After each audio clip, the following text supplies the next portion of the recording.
mahal kong kababayan. Panis ang NBA, ano? Ha? Ang ganda ng laban. Ha?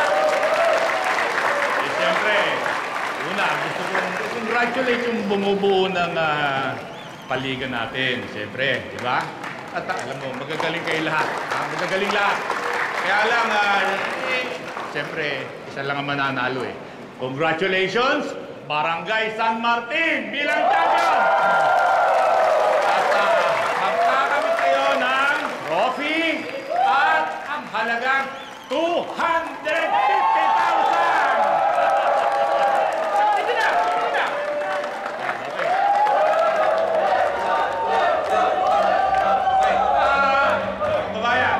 Till next year. Sana maulit at ulit sa susunod na taon.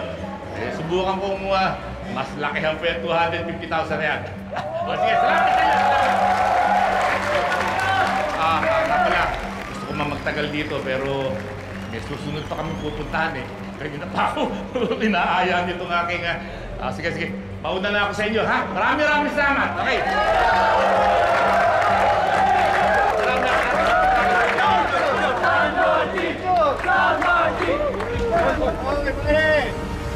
Punta niya na. Nasa inyo pala yung trophy namin. Ayan na, ha? Oh! Sorry, Mente ka. Sabihin, balwarte ba to? Hindi ka namin nakatasan. Eh, di kung gusto mo. Kunin. Ginawa mo! Baka nyo!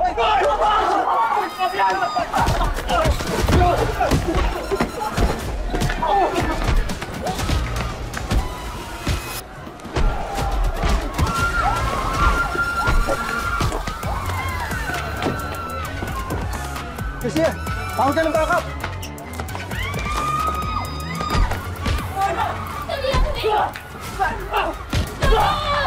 Ano? Tama ka pala eh! Hindi ko naman kaano-ano eh!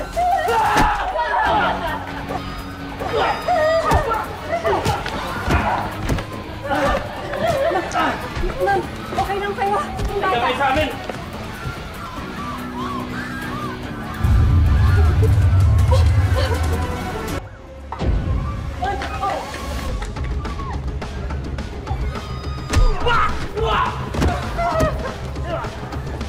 Nay, lumabas na kayo. Bilis! Halika, dali! Bigas! Okay ka lang? Okay lang, sir!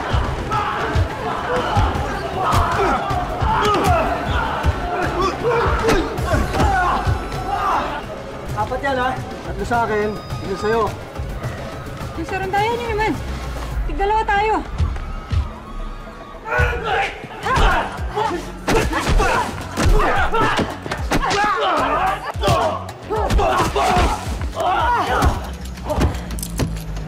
Sir!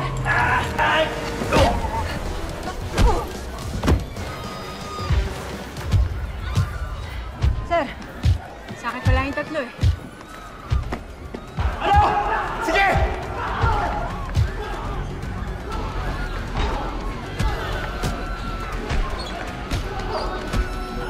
Asakin na yung pera! Tara! Tara! Bigas! Tara! Huwag mo to! Huwag mo to! Hoy! Hoy! Tingnan dito! Tingnan dito! Hindi pa ba eh! Tingnan lapit! Papatayin ko to! Papatayin ko to! Tingnan na kayo! Pasok! Pasok! Lapit! Tama. Umalis na tayo dito. Bakit? Ano nangyayari? May hostage daw yung isang gang leader daw po. Dito lang kayo, ha? Ano bang plano nyo, daga? Malis kayong lahat dyan! Kuha nyo kami ng sasakyan para makatakas kami dito! Hindi, papatayin namin ko! Ano? Sige, sandali! Oh.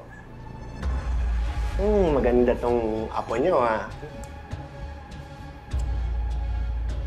Huwag ka mag-alala, no? Hindi naman namin kayo sasaktan, eh. Nagkataon lang, kayo nakasalubong namin. Sana, pagdasal nyo, naibigay nila lahat ng gusto namin. Ayaw na tayong humantong sa ganito. Ha? Sir Victor, pasensya na po kayo. Hindi namin naaya madamay ang isang sibilyan na kapahamak. Kami na ang bahala dito, sir. Teka, si Amo, di ba idol mo yun? Oo, napanood ko lahat ng pelikula niyan eh.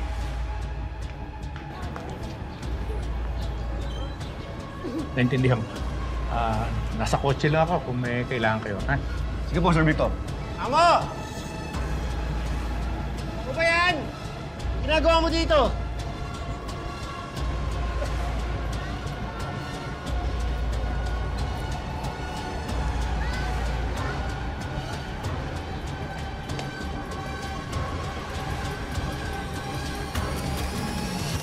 Pare, pwede ko ba kayong makausap? Sa ikaw, Amo! Welcome na welcome ka dito. Huwag mo lang isasama yung mga pulis na yan. Pero, huwag niyo sasaktan yung mga hostages niyan, ha? Pag-usapan na lang natin kung ano yung mga demands niyo. Oo naman, Amo!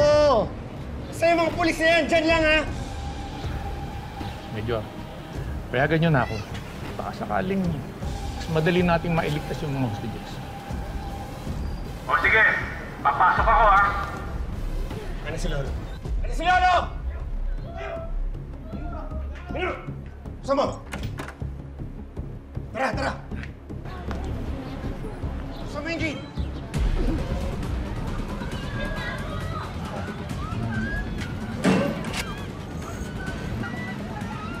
Bilis na mo!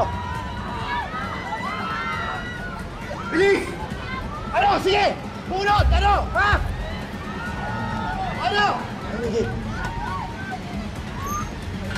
Pasok niya si Amo. Sarin niyo yung pinto. Bantay ka doon! Amo! Ano gusto mo? Juice? Coffee? Soft drinks? Orange? Banana? Okay lang ako, salamat. Amo. Picture naman kami, oh. Oo nga! Amo. Sige, sige. Kakapal ng mukha niyo, no? Daga! Picture naman kami. Daga, picture naman ako. Salamat. Sige. Waki. 1, 2, 3. Oh. Thank you. Amo, salamat po. Teka ka na, Amo, ha? Salamat nga pala at pumayag ka magkausap tayo. Ang gusto ko lang naman ay makatulong. Malaki talaga may tutulong sa amin, Amo. Kasi ikaw ang magiging alas namin. Gagawin ka naming hostage. Nakakabilib si Amo, no? Nakialam siya sa operation ng polis. Pag napahamak siya o kaya may hostage na nasaktan, tayo mabubutukan. Nakakabilib ba yun?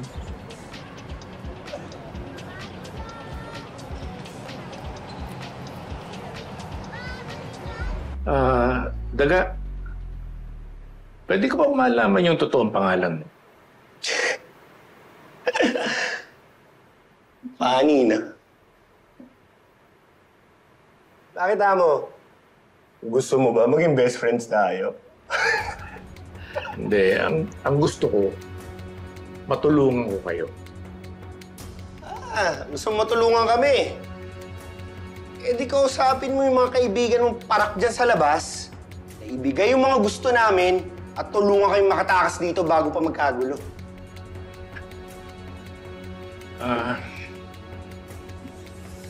Pasensya ka na, Daga. Pero hindi mangyayari yung gusto mo. Mag-usap muna tayo, ha? Para sa inyo lahat. Sa tingin nyo ba, sulit yung ginagawa nyong ito kapalit ng buhay nyo? Ako nga kita. Para seryosohin mo ako. Choice mo yan. Kung gusto mo ako saktan. Pero ito na magiging katapusan yung lahat. Ayaw niyo bang makauwi pa sa pamilya niyo?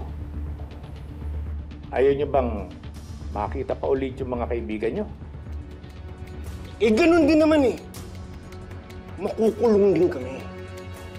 Mabubulok din kami sa loob. Kaya para saan pa? Pwede kung ganun lang din, magkamatayan na lang tayo.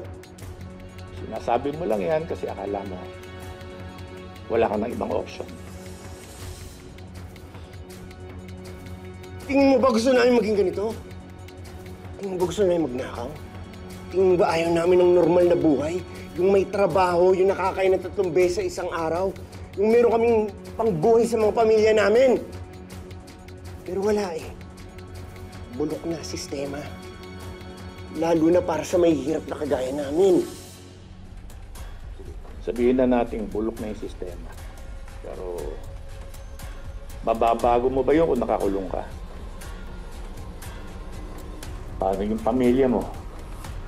Paano yung anak mo? Daga, magtiwala ka sa akin. Pakawalan mo na kami. At pangako ko sa inyo, gagawin ko ang lahat para bumaba ang sentensya mo. At pag nakalabas na kayo, pwede kayo magsimula ulit. Bibigyan ko kayo ng trabaho. Paano namin nalalaman hindi mo ko niloloko? Sige. Ganito na lang. Kung ayaw niyo sumuko, di... huwag. Pero... pwede ba, Daga? Pakawalan mo na sila. Ako na lang ang gawin yung hostage. Tanga ka ba? Hindi mo naman kaano-ano yan eh. Liga dito. Ibibigay mo yung buhay mo para sa hindi mo kilala? Daga, hindi para sa kanila, kundi para sa inyo. Ang gusto ko lang naman, tulungan ko kayong magbago. Daga, may pag-asa pa.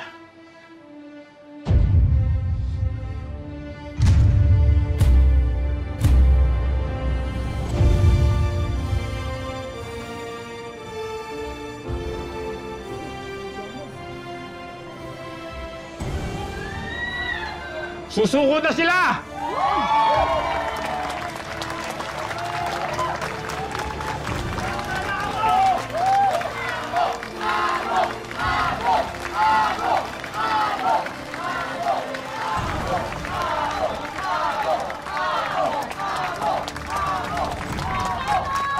Huwag niyo sila sasaktan, ha? Huwag niyo sasaktan. Hindi mo pagsisisihan na naging desisyon mo, Daga.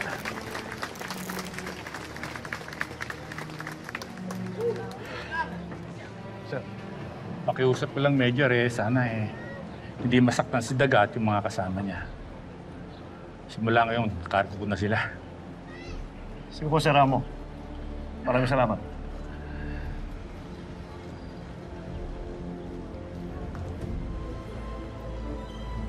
Mauna na ako. Ingat po.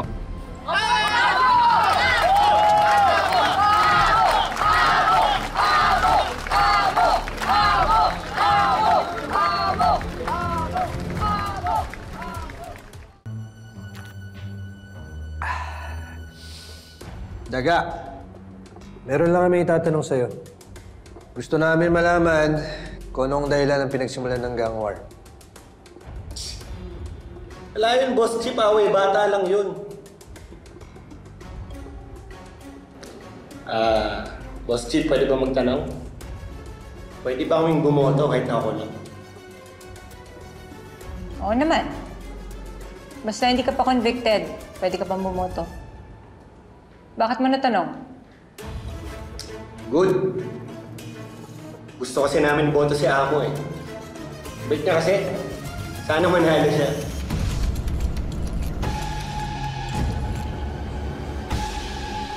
Salamat at napaunlakan niyo. Laruin ko lang ha. Gusto mong nakawin namin yung trophy para magkagulo. Tama ba pagkakaintindi ko? Oo, Daga. Mag-rumble tayo. Tapos mo nakawin ito. Tapos mag-hostage kami. Tapos aayusin mo. Tsaka mo kami babayaran ng 200,000 pesos. Teka, hindi ba maliit yun? Kukulong kami. Ganito yun. Yung trophy na nanakawin yun, may laman na 250,000 pesos. Plus yung 200,000 na bibigay ko sa'yo. Malaki yun para sa grupo nyo. Basta galingan nyo lang yung acting. Tapos ako na bahala. Hi, Glenn. Bye. Have you seen this? Good good soldiers here, Major. Kayo ang mga totoong superhero ngayong araw na to. Abay, palakpakan yung mga sarili nyo. You deserve it, ha? Grabe talaga si Ninong Victor. Talagang sinusulit niya yung hero narrative to the last drop. Of course. Best to ride the wave. Tama, Glenn? You know what's funny, Ma? Labanan talaga to ng public perception, no? Well, alam na ng daddy mo yan. Parang di pa siya nasanay. May idea ako. May pwede akong sabihin kay Daddy para makabawi siya sa polls. Sana makinig siya sa akin. I will make him listen to you, anak.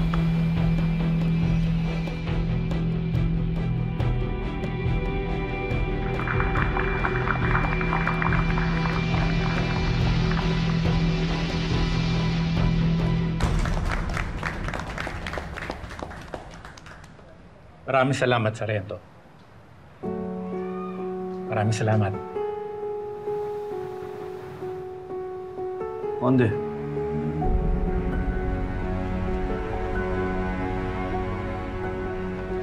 Excuse me, sir.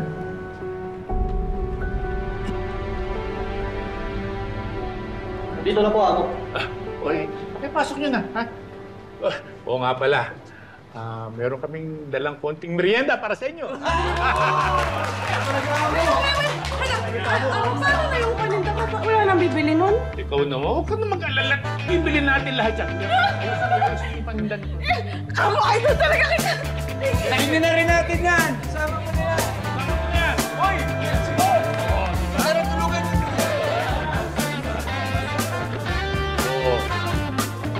Tara! Oo naman. Sana natin si Major. Oo. Okay, salamat din sa inyo. Salamat din sa inyo, ha? Okay. Merienda muna kayo. Muna. Mauna na ako, ha? Sige po. Dito na po kayo.